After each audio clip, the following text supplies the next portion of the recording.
This podcast discusses domestic violence, criminal behavior, murder, and adult themes. While not explicit, listener discretion is advised.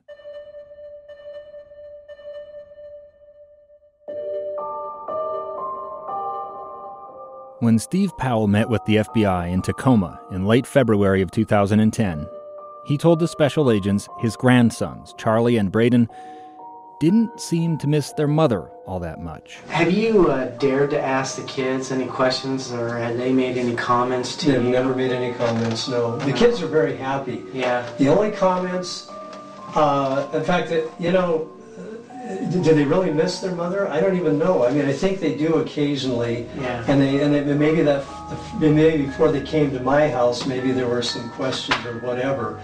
But the kids really they've never made any comments. There's not nothing in the way they act that suggests, nothing like that. There's no indication, nothing morbid about the way they're thinking or about the way they're acting, reacting, talking. Steve's claim that the boys didn't talk about their mom seemed dubious at the time. We have done everything possible to shield those grandsons from the media and from this story. I don't turn on the TV. Which is commendable, by the way. And I'm in a gated community, so the media can't park out in front of my house and, shine halogen lights on my house all night. Yeah, there's kids should be totally and yet the people, the Cox family and their friends have just put signs up and down on every light post going in and out of our property with Susan's picture on them. And when I walked Charlie to the park the other day, like on the a way missing back, thing? Like the missing thing. He says, why is Mommy's picture on the signposts, on those signs? I mean, I'm trying to shield these kids from them. These people are so desperate, and they'll stop at nothing to get those kids away from my home. On April 17th of 2010, Steve typed this into his digital journal. This afternoon, Charlie commented that Mommy is lost in the desert. Josh and Michael were also present, so we all heard it. I asked him where he'd heard that. He said he had made it up in his own mind. Michael said we'd been talking too much about that desert search that was planned for April 10th. Supposedly a couple thousand people were going to be searching in the area Josh and the boys camped on the night of December 6th. Susan went missing the next day. We discussed that plan and made derisive comments about it. Charlie doesn't miss much.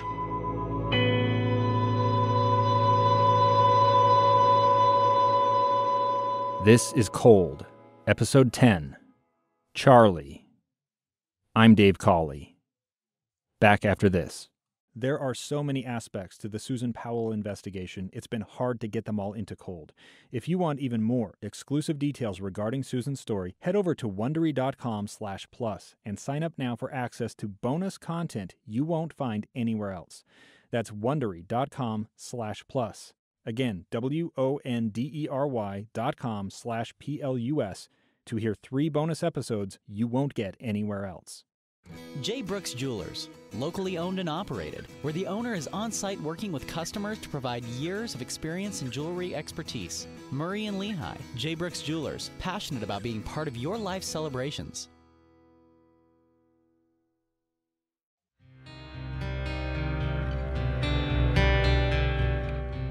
Way back in the summer of 2006, Josh registered a domain name for a website, susanpowell.org.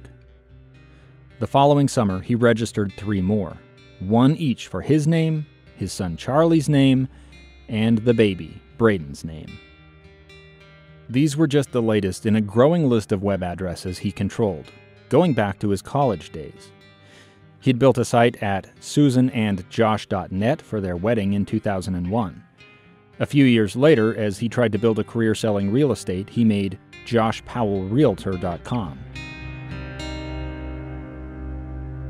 Josh's websites were not fancy.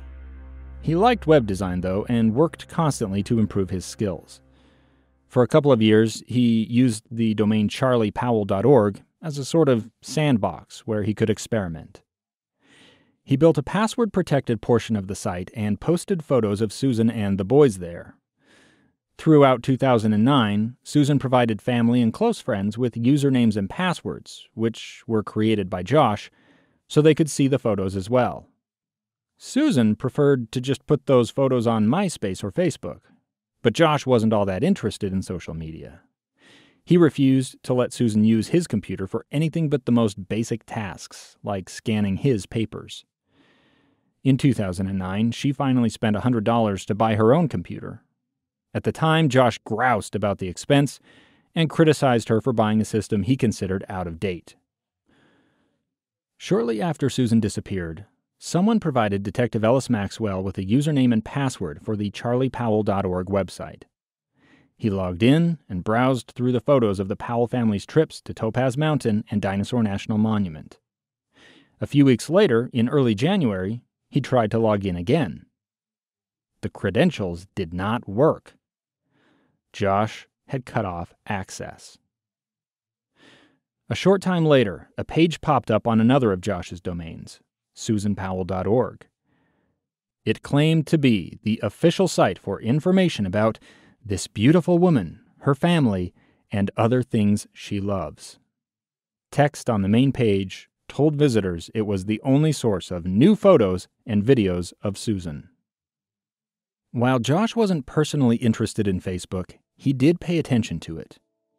In the days following Susan's disappearance, her neighbor and friend Kiersey Hellewell had created a Facebook page to help spread information. And so at first we named it in the name of our church congregation. We called it the 136th Ward Group. And then I immediately changed it like the next day because I realized that it shouldn't be sounding like it's a church-sponsored thing. And so we named it Friends and Family of Susan Powell. And then the group became huge, like thousands of people joining like immediately. And it was just crazy how fast it went. And I had just made it to keep the neighborhood in contact with each other. So I could post the information in one place instead of having to answer 30 or 40 messages every day and 50 phone calls. Public interest in Susan's case fanned that growth. The page soon had tens of thousands of followers, many of whom had no qualms sharing their negative opinions of Josh. He used susanpowell.org to respond. As 2010 progressed, new pages appeared on the site.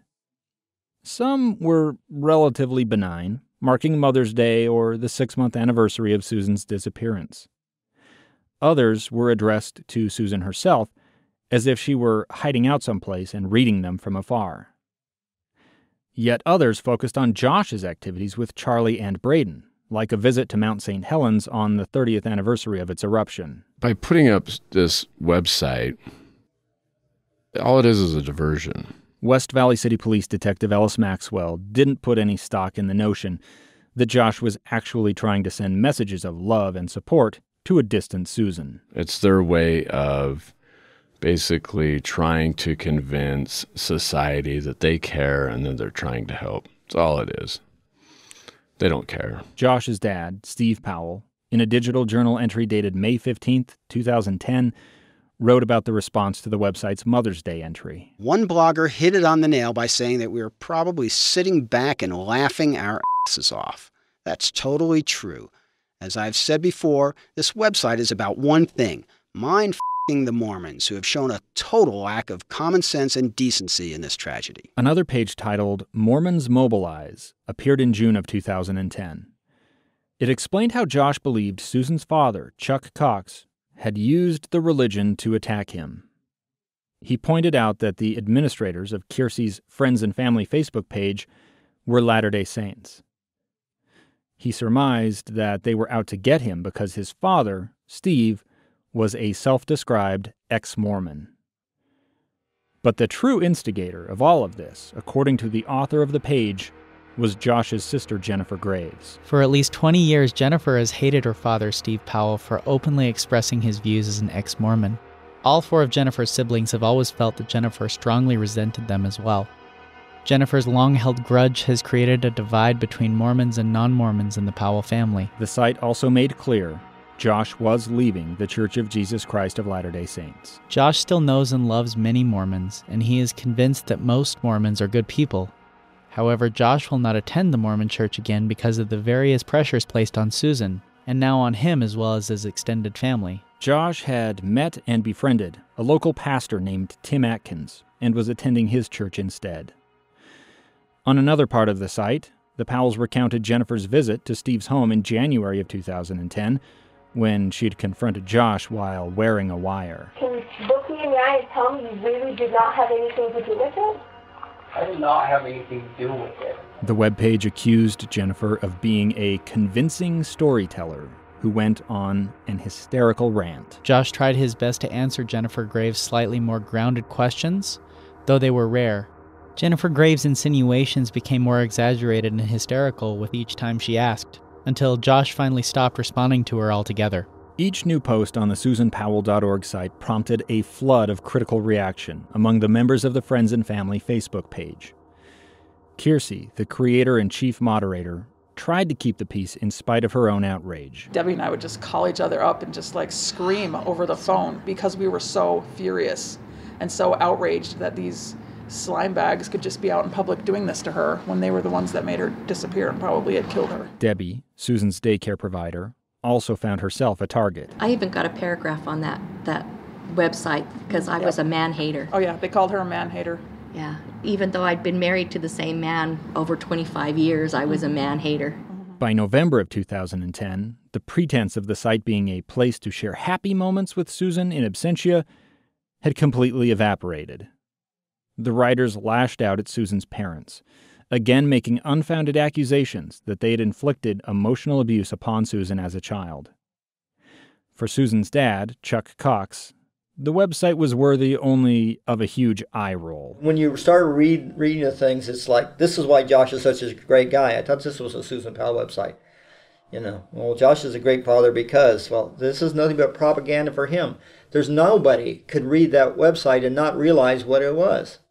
It had any idea about the situation, so I was like, oh, yeah, that's not worth my time or anybody else's time. Just, it's just garbage out there. The SusanPowell.org website claimed Susan had never considered divorcing Josh, which her own writings clearly contradicted.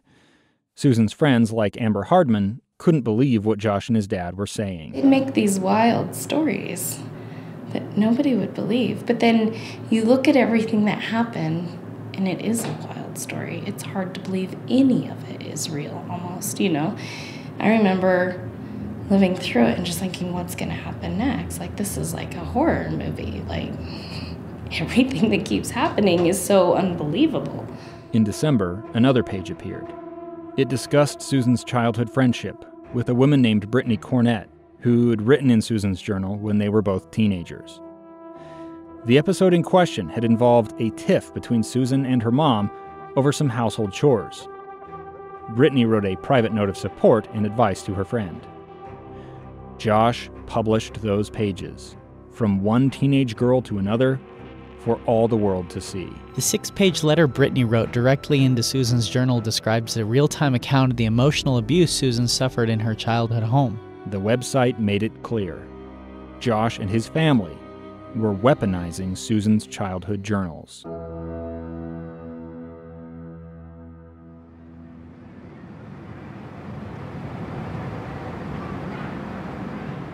Charlie Powell sat at the edge of the sandbox, away from the other kids. He wasn't pouting. He seemed fine playing alone. He just stacked rocks and twigs while babbling to himself. 2 adult counselors from the Melcorum family YMCA were also at the edge of the sandbox on that day in late August of 2010, watching over the kids. They'd had them in their summer program for several weeks and were familiar with each child's unique personality. Charlie, they knew, was a whiz at science. He loved to talk about stuff way above his age range, like rockets, evolution, and how broken bones heal. Sometimes his science talk caught the staff at the Y off guard, like the time he said Bill Nye the Science Guy was always right and God wasn't real. One YMCA staffer liked to welcome the kids by saying it was a great day to be on God's green earth. Charlie would reply that God offended him. As he muttered to himself on that August day, he said something about how to kill a bear. It caught the ear of one of the counselors who asked Charlie to repeat what he had just said. Charlie said the best way to kill a bear was to dig a big hole, put the bear into it, and then throw rocks at it. Once the bear was dead, cover the hole with a tree and plant raspberry bushes. He stressed that last detail. It had to be a raspberry bush. That way, he said, the berries would be the sweetest. One of the counselors asked Charlie where he had heard such a thing. Charlie hesitated, then said, on TV. Another time, Charlie took off chasing a crow during a snack break. He seemed intent on catching and killing it. The staff scrambled to stop him. They asked why he wanted to harm the bird. Charlie told them it was bad and needed to die. He said he needed to bury it, covering the crow with rocks and sticks and flowers, because then it would be perfect and no one would touch it. Now, Charlie was just one of many kids taking part in day camp at the Y that summer. He started in July and mostly kept to himself for the first few weeks. Toward the middle part of August, though, he started to come out of his shell and develop a rapport with the counselors. He sometimes did troubling things. He tended to pick on one of his fellow campers, a little girl, by putting sand down her pants and kicking her in the crotch. During a campfire activity one day, he explained Jesus was part of the Mormons, and Mormons were bad and should be killed. Most of the staff had no idea about Charlie's background, at least not at first. When he started misbehaving, word got around about who his dad was. Some of the counselors started reading up on the Susan Powell case online. Supervisors at the YMCA could see trouble brewing. They advised their staff to stay civil and document their interactions with Josh. Braden, then 3, acted out in a different way. He cried often and wanted to be held constantly. He seemed to cling to the female counselors. They described him as high anxiety and extra needy. That time frame that, those boys were away from their surroundings that they were comfortable with, right? And going to church with mom and daycare and stuff like that, and being with mom and the majority of the time rather than dad, they were allowed to be kids. Once Susan went missing and Josh had those kids, and more so when he took them from Utah to Washington, those kids' exposure to childhood surroundings and environment kind of came to an end, with the exception of them going to YMCA and stuff like that. Josh said he didn't want his boys getting too attached to the YMCA staff. He acknowledged they hadn't seen their mother since December, but never actually mentioned Susan by name. From his very first phone call to the YMCA at the start of July, Josh struck the managers as odd. He bombarded them with calls and emails and became irritated when their responses weren't instantaneous. In person-to-person interactions, he stood or sat very close, keeping his voice hushed as if he feared being overheard. Yet, he would talk at length about his personal problems, not with his missing wife, but with being unemployed and painted as a bad guy in the media. Josh inquired if he might be able to get a job at the YMCA in order to help offset the cost of the day camp. Managers told him he was welcome to apply just like anybody else. Instead, Josh asked about volunteering. Staff said he would have to apply through their parent organization in Tacoma. Josh never did that. Perhaps he suggested he could just use his computer skills to beef up their registration program or internal software. He was good with computers, he said, and could hack into anything if given enough time. The whole point of this was Josh didn't want to pay. He said he was on unemployment and couldn't afford the programs. No problem, they said, helping him qualify for a 50% cut in the dues. But that wasn't enough for Josh. In one awkward conversation with the supervisor, he broke down and said his life was very hard. He said Mormons were out to get him. They were using the internet to smear his good name. He wondered if the staff might be willing to blog on his behalf to talk about what a good father he was. The YMCA staff did not blog about Josh, but they did tell West Valley City Police every strange thing he had said or done in their presence.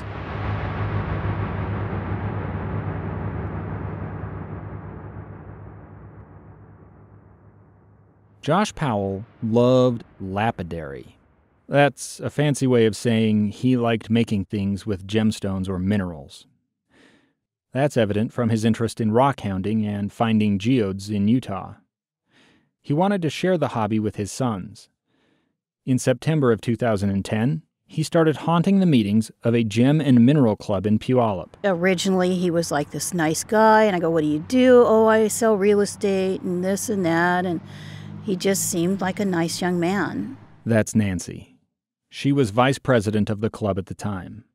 She's never publicly shared the story of her interactions with Josh, Charlie, and Braden. She asked that I not use her last name for this podcast out of concern for her privacy. I had no idea who he was. I didn't even know who he was. And I would look at the little boys and I would think, "Where's your mommy?" In my head, "Where's your mommy?" And then I just put it like, well, maybe they're separated and he's got custody every other week and this is where they go. Because it's something to do rather than just stay home on a Friday.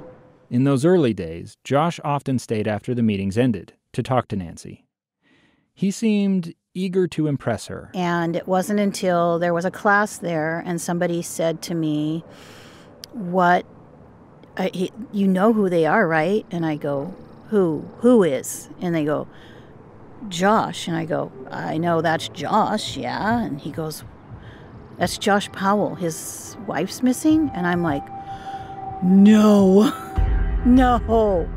And I was shocked. And then I went home and I watched the TV, or, I pulled it up on the internet, and there his face is. And I literally cried because that's where's your mommy? That was answered. Josh kept attending the meetings week after week. He rarely spoke with the other members, even during social events like field trips. I had heard that his intentions were to learn how to make jewelry with these stones and sell it so he could make some money. That's what I heard, was what his intentions were for being in the club, was to make money off of making some jewelry. The club held a kids' corner once a month. That wasn't enough for Josh. He brought his boys to every meeting, even when they were just dry lectures or discussions of club business. It was like they had ants in their pants. They wanted to get up and go. They didn't like it there until they got to move. And they'd run upstairs. They'd go into areas they shouldn't go. They were so rambunctious, but I don't know if that was just to be free. Josh let the boys run wild. They climbed on tables. They dashed upstairs. To Nancy, it seemed the boys were releasing pent-up energy. And they sometimes got into mischief. They weren't mean, but Braden bit one of the women on the bottom. I don't know why, but it was during one of the maybe he wanted her to get out of the way, I don't know. It was one of the busier meetings that we had, and he came up behind her and bit her right on the bottom. And surprise to her. Josh also let the boys use dangerous equipment, like rock tumblers, unsupervised. Other club members pointed out the obvious risk. Nancy responded by making a new rule saying kids had to have adult supervision to use the machines. When informed, Josh came unglued. Just angry and saying, "That's not fair." And I mean, he would, if it wasn't going his way, he would lash out. That temper did not endear him to anyone. But Nancy and the other club members fell in love with the boys, in spite of their antics.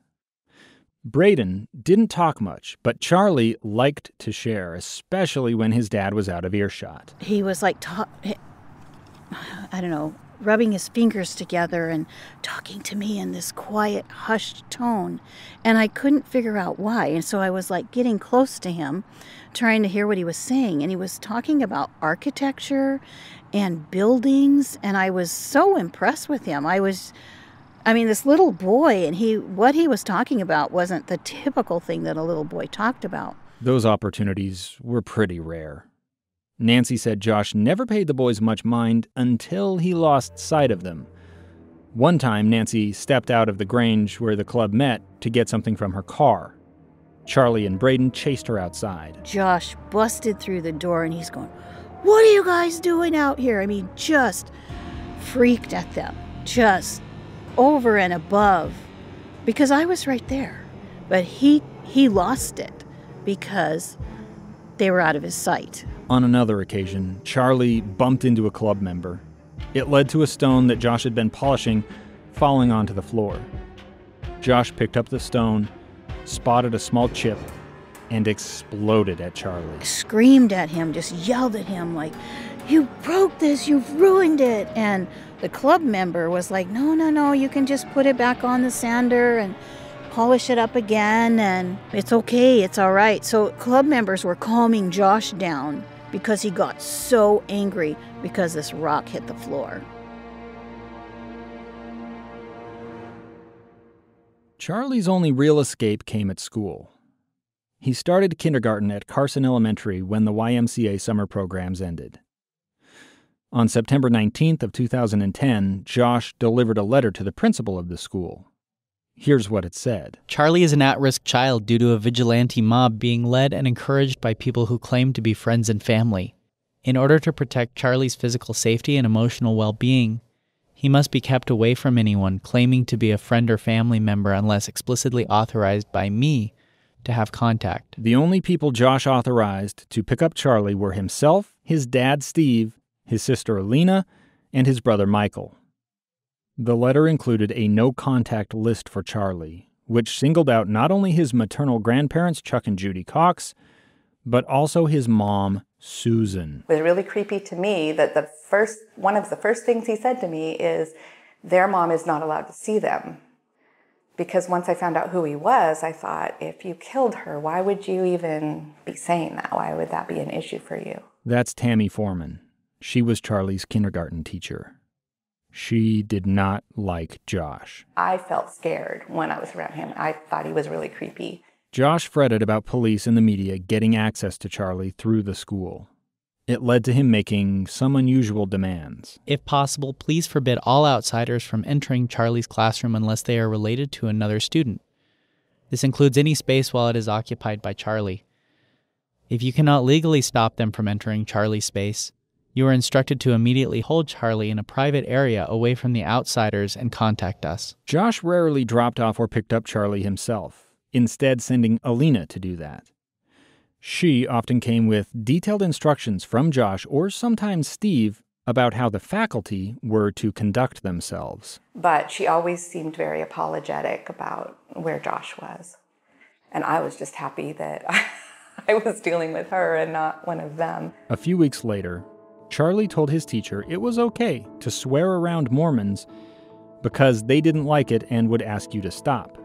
If you kept swearing, the Mormons would leave, so you should try to swear around Mormons. Tammy told Charlie he shouldn't use bad language at school. None of this is to say Charlie was a bad kid. He wasn't. Tammy could tell he was very bright. He was very entrepreneurial and extremely curious, just wanted to know about everything. I would say he was precocious. He didn't really fit in. He was very quirky and kind of like a little man. He wasn't playful, very serious boy. So I think kids didn't know what to make of him. They didn't dislike him, but he was always alone. Like at recess, he would just be down on the ground, looking at some bug, or I don't even know what. I always saw him out there crawling, or, he had projects going on all the time. While alone, Charlie often wrote. He wrote a story about ants because we had an ant infiltration, and he was very concerned that I not hurt the ants. So he wrote out directions of how to get rid of ants without hurting them. During class one day, Charlie drew a picture. When Tammy asked what the crayon scribble blob was supposed to be, he explained it was a gun. And he drew it kind of upside down. So when I first saw it, it looked like people on a mountain or something. And I was always on edge about what's he drawing. And then I turned it around and it looked like a gun to me. Alina pestered Tammy in early October after Charlie came home from school with a small nick over his left eye. She said Josh wanted to know how it had happened. Tammy told Alina kids get scrapes all the time. Charlie might have even done it to himself. It wasn't a big deal. But it was a big deal to Josh. He and Alina complained to the school counselor. Josh tended to monopolize the time at school events like parent-teacher conferences. One time, he demanded Tammy stay late so he could meet with her one-on-one after he was done at work. And I said, that would be fine, but our principal will be there. And he said, oh, it's okay. I can get off work. I'll come earlier. Josh didn't talk much about his son's behavior or grades, but instead asked for specifics about what Charlie had been saying in class. In January, the Powells started lobbying Charlie's classmates, inviting them to come to his 6th birthday party. Josh and Steve had almost a campaign going. They wanted kids to go to the party. And every day they brought a different kind of candy, and there would be an invitation as part of the candy. And they would take a vote, like have everybody raise their hand, are you coming to Charlie's party? Tammy wanted to help Charlie make friends, but she had serious misgivings about any kids spending time at the Powell house. She was prohibited from sharing those concerns with the parents of any of the other students. Steve Powell, though, did a pretty good job creeping people out without Tammy's help. Yeah, actually my daughter was playing out on the playground while I was doing some planning, and Steve came to the playground with his camera and was taking pictures of the neighborhood kids playing on the playground, and several parents asked him to leave, and he was being defiant. In February of 2011, after Charlie turned 6, he made a strange comment during a classroom discussion about siblings. Charlie said that his brother was dead one day. He just came in and said, my brother's dead. But Charlie more and more would start to say odd things, and I would just send him to the counselor because I didn't want any kind of big confession there in front of the class. The school's principal, Arturo Gonzalez, reached out to the Washington State Children's Administration. He told them something horrible might have happened to Braden. The Pierce County Sheriff's Office sent a deputy to the Powell house. Josh and family were not happy to see a cop on their doorstep. Braden was alive and well, they assured him. In May, a classmate said Charlie's mom was dead. He overheard the remark, marched over to that table, and shouted that his mom wasn't dead. She was just away from her parents because they had abused her. Later that day, Tammy asked Charlie if he was okay. I asked if he was feeling better. He said, I feel a little better because I'm really smart and I can figure out a way for liars like this student to go to jail for 14 years. In June, the counselor at Carson Elementary contacted the Children's Administration again. A classmate had tried to befriend Charlie. Charlie told the other boy, I do not want you to sit by me. I'm going to come to your house at night and kill you. The counselor had taken Charlie aside and asked why he'd made the threat. Charlie told her he wanted to kill the boy because he was a Mormon. And I feel like as the year progressed, he was getting closer and closer to saying something that would have incriminated his dad. There were more and more times when I would feel like, oh, we're getting really close, especially with talking about camping and talking about his mom and the crystals and my mom's not dead, and that kind of thing was happening more and more. Toward the end of the school year, Josh twice turned up at the school and planted himself on the floor of Charlie's class. Tammy told him that was not acceptable, but Josh wouldn't leave. And then when people would come in to have him leave, he would say, oh, no, I'm fine. He wasn't really combative. He just wouldn't leave. And so then they would have to go get someone else, and eventually the principal would have to come in and escort him out. Josh frequently called the school's counselor and vented about the investigation into Susan's disappearance. He insisted on his innocence. The counselor, who was unnerved, started to screen Josh's calls. So I didn't feel like Josh was interested in me romantically. I guess our administrative assistant felt that from him and was very creeped out. She started wearing a fake wedding ring because she didn't want him to be interested in her. But Steve, on the other hand, it was so creepy. He was like a little boy with a crush when he would come around. Like, he would just get all red and be overly polite and accommodating and thankful, and it was really creepy. Josh caused a stir by attempting to join Carson Elementary's Parent-Teacher Association. The PTA president said he was welcome, assuming he could clear a background check. Other parents were not thrilled. They talked about circulating a petition to try and block Josh's participation. Josh backed off once word of the dust-up hit the news.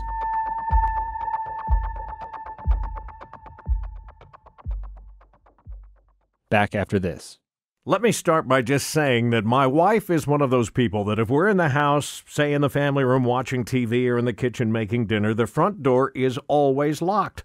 Home security and family safety is a priority, and I know it is for you and your families as well. But if you're looking to step that up even more in 2019, let me recommend Simply Safe Home Security. Simply Safe is 24/7 home security, no contracts, no catches. The equipment is simple for you to install and safe for you and your family. More than 3 million people already feel this way every day thanks to Simply Safe, and they're not the only ones. The folks at PC Magazine named Simply Safe both Editor's Choice and Reader's Choice for 2018. So, if this new year is your year to step up the safety and security of your family and your home, get Simply Safe. Just go to simplysafe.com/cold to get started. That's simplysafe.com/cold to protect your home and your family today. simplysafe.com/cold. Cold listeners, take coloring your hair at home to the next level with Madison Reed. You don't have to choose between outdated, chemically heavy, hair-frying box color or the time and expense of a salon. Crafted in Italy by master colorists, Madison Reed delivers professional hair color you can do at home with a step-by-step guide that makes you an expert, and it's less than $25. Those master colorists blend nuances of light, dark, cool, and warm to create over 45 gorgeous multi-tonal shades. Women love the results. This is gray-covering, game-changing color you can do at home and look as if you just came from the salon. It's ammonia-free, ingredients you can feel good about. There's even a tool on the site to help you match the exact right shade for you. Visit madison-reed.com. That's madison-reed.com. And now, Cold listeners get 10% off plus free shipping on your first color kit. Use code COLD. That's code COLD. A small group gathered at a park in West Valley City, Utah on Saturday, October 16th of 2010. They came together for an event marking Susan Powell's 29th birthday. The guest of honor, needless to say, did not attend.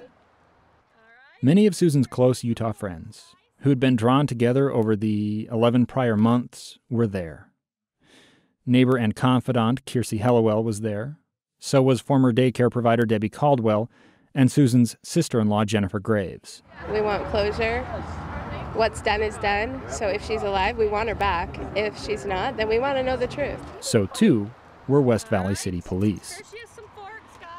They kept a low profile, watching as the small crowd of about 25 people tied notes to strings, which were in turn attached to 150 balloons. The balloons were lavender and purple, Susan's favorite color. Each card included a picture of Susan and a message about her disappearance. At the conclusion of the event, the balloons rose into the sky, carrying the messages on the wind. A similar event took place in Puyallup, Washington. Josh didn't attend either event. That day, he left home without his boys at 8:45 in the morning. He didn't return until just after 7:30 that night. West Valley were watching him, too. They'd visited the YMCA at the end of the summer, setting up in the chapel to interview all of the staff who had interacted with Josh and Charlie. See, Charlie was 5, I believe, at the time. Kids are very creative. They have a very active mind at that age. And they're very observant. Their brain's a sponge. Detective Ellis Maxwell was trying to make sense of Charlie's comments about killing bears and hating Mormons. Did any of it have to do with Susan? Yeah, I think you could put a little bit of stock into it.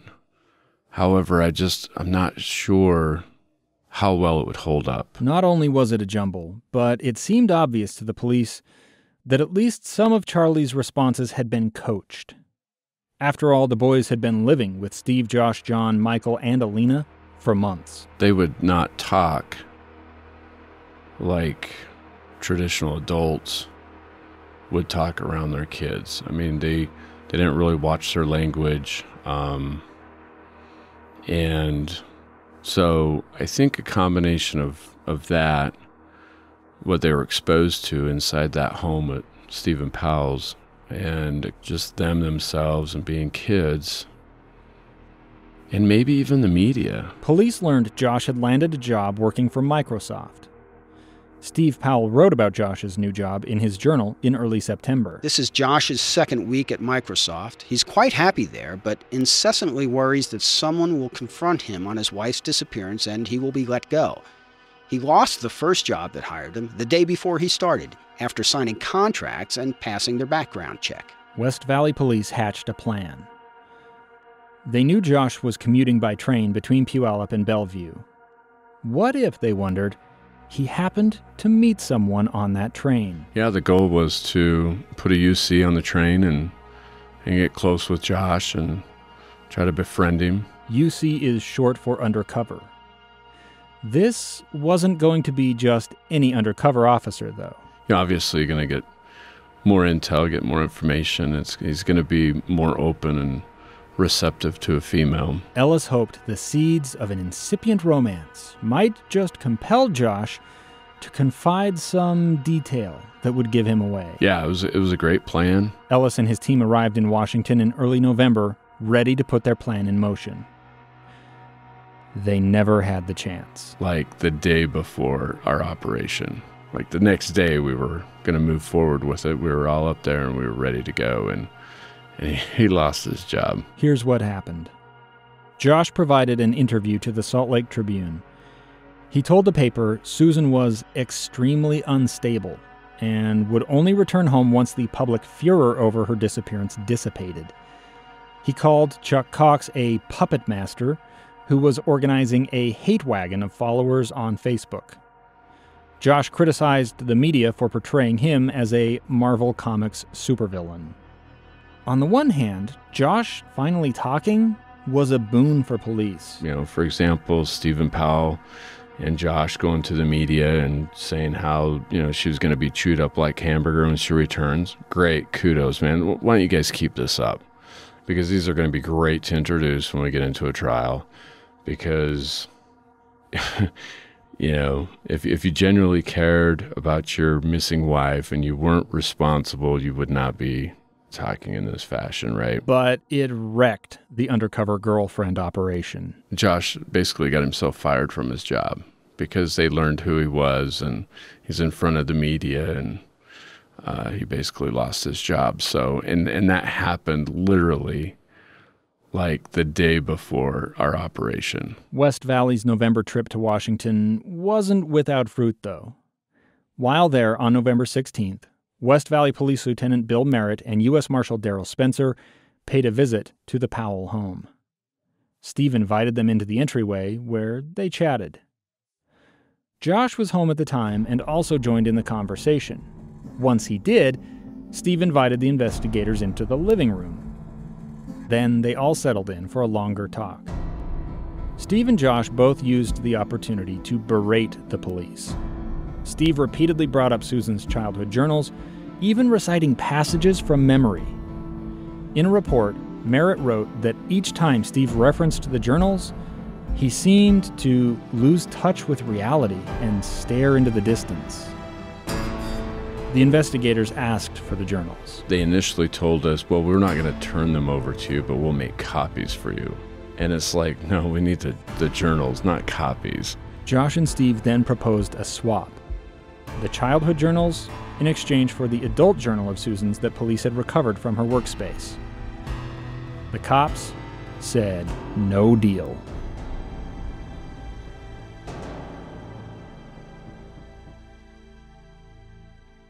Steve Powell had long shown an unusual interest in his daughter-in-law's journals. On January 11th of 2003, he wrote in his own journal about visiting Josh and Susan's apartment when they were still living in Washington State. I've had access to their storage room for a few days and couldn't help but notice two enticing storage boxes. One labeled Susan's photos and one Susan's journals. When it comes to Susan, I stop at nothing. I help myself to everything in those boxes, and have scanned hundreds of pages and photos. I don't feel in the least guilty about these things. Steve hadn't shown a similar desire to preserve his own writings. He noted his scan-happy son didn't bother to make digital copies of Susan's journals either. I scanned everything into my computer and now have copies of dozens of early pictures and all her journals up to late 2000. If she loves me, as I think she does, she will not be upset. In fact, she will be thrilled that I'm so interested in her. Josh hasn't read them and never will. Susan's journals went back to age 8. During her teenage years, she had penned very frank entries about her family, her crushes, her boyfriends, and her heartbreaks. Her teenage relationships were turbulent and intense, as they often are. Steve found those descriptions titillating. He continued to sneak glances at his daughter-in-law's current journal whenever he could. Yet for all of his obsession, Steve couldn't understand why Susan didn't spend more time in those volumes talking about him. On October 6th of 2003, he wrote, "Most profound to me is that there is nothing positive said about me. I'm almost a footnote. And with all the other negative comments about me, she doesn't mention a word about my sexual proclivities, which include taking video clips of her from head to foot. It's too bad she is silent about sexual magnetism between us. It would have made interesting reading. I would have even enjoyed it if she had called me Satan incarnate for trying to lead her into sexual sin, but there is nothing." Steve's violation of Susan's privacy did not stop, even after her disappearance. He started reviewing those 9 journals again, this time with Josh's full knowledge and cooperation. On October 25th of 2010, Steve wrote, "Josh was talking more yesterday about the first days after Susan disappeared.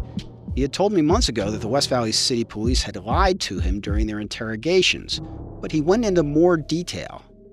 I think he is getting a more secure feeling as we read through Susan's journals and find out who she really is." When Steve and Josh proposed swapping copies of Susan's journals with the police in November of 2010, they obviously hoped to gain by it.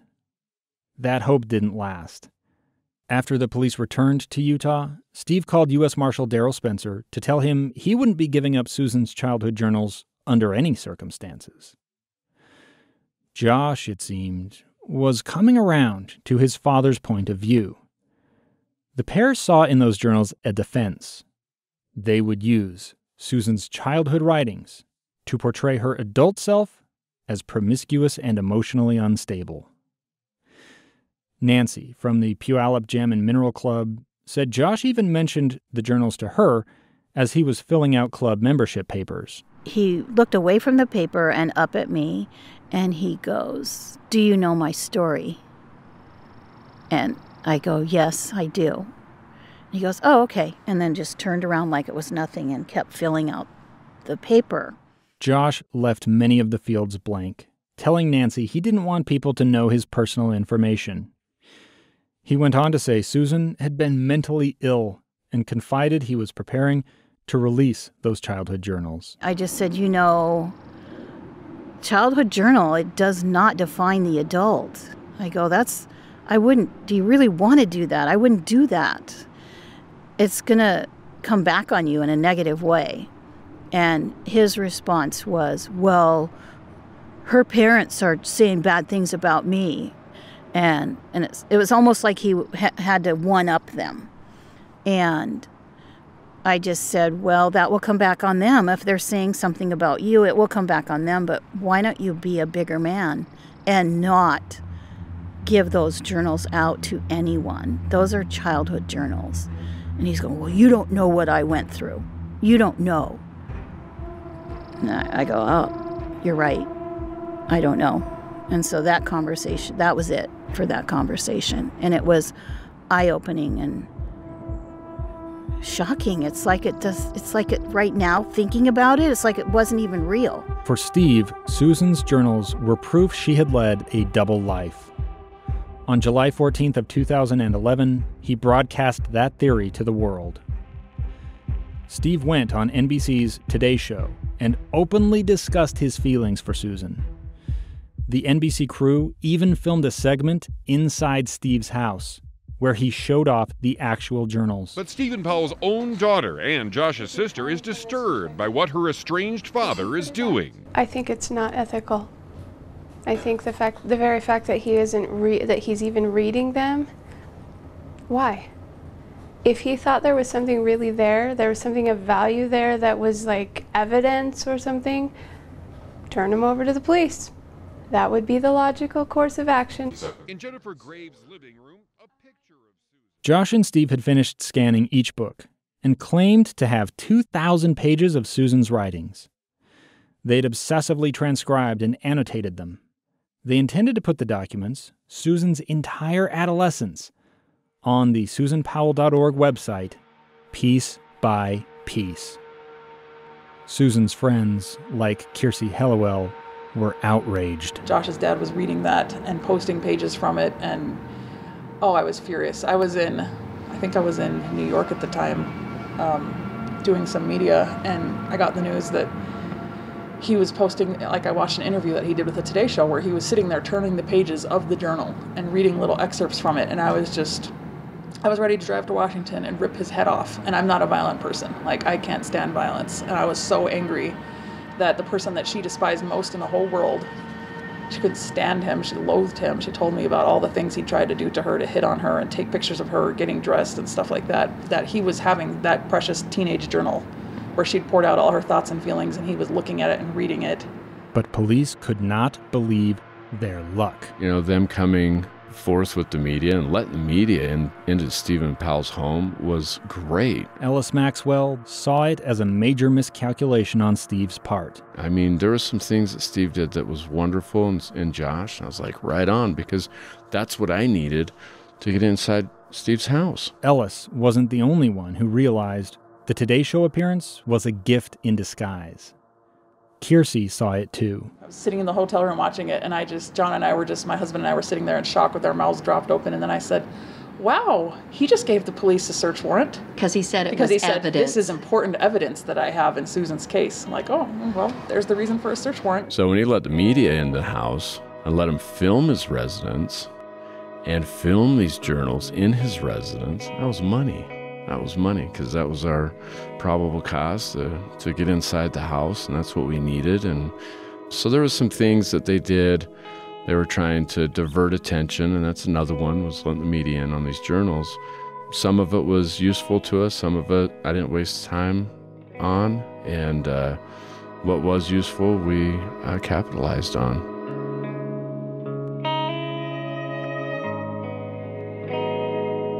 On the next episode of Cold. I knew what kind of words I needed out of Steve. I needed to give the police a reason to give a judge that they needed to get those journals back. If you haven't already, please subscribe to Cold. Toss us a rating or a review. You can find Cold on Facebook, Instagram, and Twitter at The Cold Podcast. For video clips, pictures from the case, and more, hit up thecoldpodcast.com. Also, if Susan's story sounds familiar in your own life, in other words, if you or someone you know is experiencing domestic abuse in any form, please get immediate help. In the U.S., support is a phone call away at the National Domestic Violence Hotline at 1-800-799-7233 or online at www.thehotline.org. A quick thank you to the team. Kristen Sorensen, Eric Openshaw, Ken Fall, Danielle Prager, Kira Faramond, Becky Bruce, Josh Tilton, Adam Mason, Jillian Friedman, and especially Cheryl Worsley. The music for Cold was composed by Michael Bonmiller, except for the guitar stuff. That was me. Cold is a KSL podcast. Thank you for listening.